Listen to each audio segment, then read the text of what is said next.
இருமொழிக் கொள்கை வேண்டும் என்பதுதான் தமிழக முதலமைச்சர் அண்ணா உருவாக்கிய கொள்கை. அந்த அடிப்படையில் தான் கலைஞரும் செய்தார். அதைத்தான் இன்று தளபதி அவர்களும் வலியுறுத்தி இருக்கிறார்.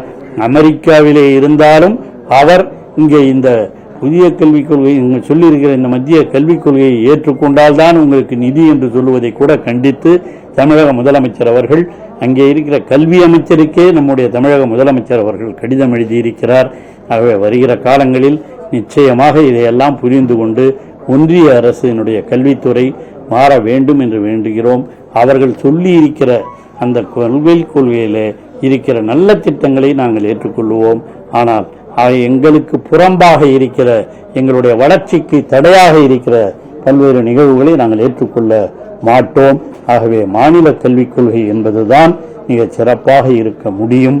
அதனால்தான் தமிழகம் இன்றளவும் கல்வித்துறையிலே சிறப்பாக வளர்ச்சி பெற்றிருக்கிறது.